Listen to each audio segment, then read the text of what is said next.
Good morning. आज हम verbal communication की चर्चा करेंगे। इससे पहले हमने नॉन वर्बल कम्युनिकेशन की चर्चा की थी। वर्बल कम्युनिकेशन या ऑरल कम्युनिकेशन, जिसे हम मौखिक संचार कहते हैं। संचार प्रक्रिया में जब संदेश को मुंह से बोलकर भेजा जाता है तो उसे मौखिक संचार कहते हैं, है ना। जैसे हमारी मौखिक परीक्षा होती है, उसी तरह से मौखिक संचार, जिसमें हम मुंह से बोलकर संचार करते हैं या मुंह से बोलकर संदेश प्राप्तकर्ता तक पहुंचाते हैं।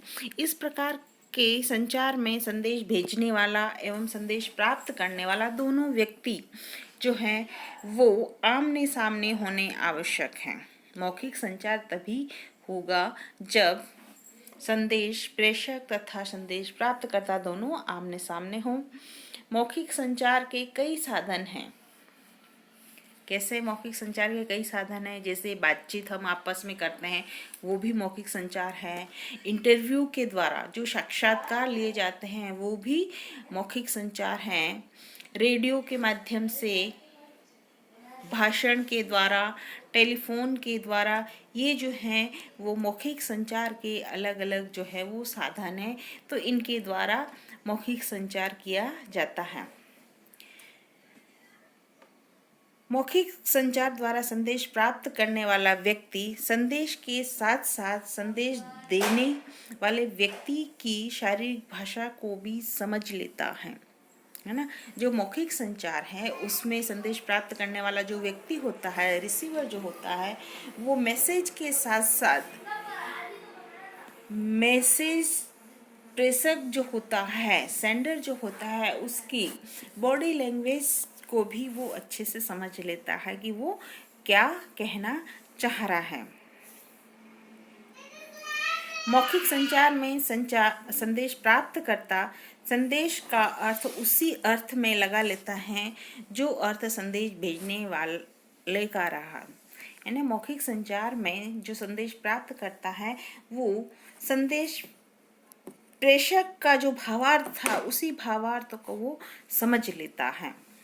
क्योंकि संदेश में कुछ भी समझ में नहीं आने पर वो संदेश प्रेषक से पूछ लेता है कि उसको जो भी डाउट्स हैं वो उससे पूछ के क्लियर कर लेता है, इसलिए वो उसी भावार्थ को समझ लेता है।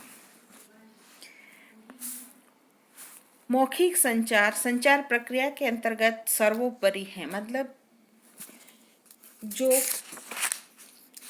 संचार के प्रकार हैं, non verbal communication, verbal communication, written communication और ऑडियो विजुअल कम्युनिकेशन, इन सब में जो मौखिक संचार जो है वो सर्वोपरि है ना। क्योंकि इस प्रकार के संचार में शब्दों के साथ साथ शारीरिक भाषा का भी प्रयोग किया जाता है, जिससे संदेश भेजने वाले व्यक्ति के हाव भाव को भी आसानी से जान सकते हैं, है ना। मतलब मैसेज तो होता ही है, मैसेज के साथ साथ में जो मैसेज सेंडर है उसकी बॉडी लैंग्वेज को भी आसानी से समझ सकते हैं। इसलिए जो है वो जो मौखिक संचार जो है, वर्बल कम्युनिकेशन जो है, वो चारों कम्युनिकेशन में सर्वोपरि है। वर्बल कम्युनिकेशन की कुछ विशेषताएं हैं। विचारों का या आदान प्रदान संदेश प्रेषक तथा संदेश प्राप्तकर्ता के बीच सीधे मौखिक वार्तालाप के द्वारा किया जाता है। इसमें विचारों का आदान प्रदान जो है वो संदेश प्रेषक और संदेश प्राप्तकर्ता के बीच सीधे मौखिक रूप से किया जाता है।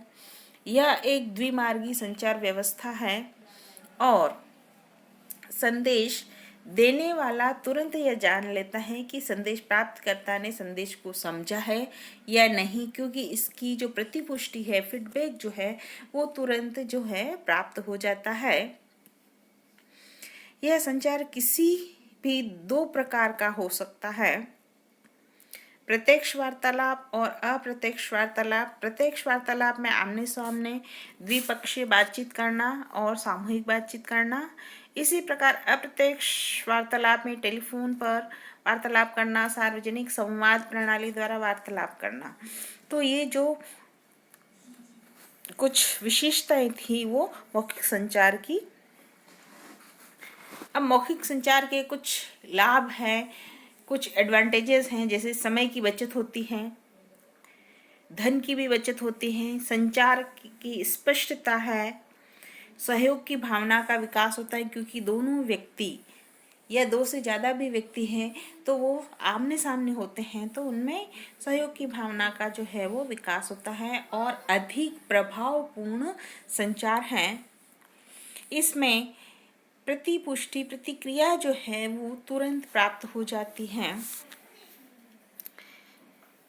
मौखिक संचार की कुछ सीमाएं हैं, कुछ हानियां हैं।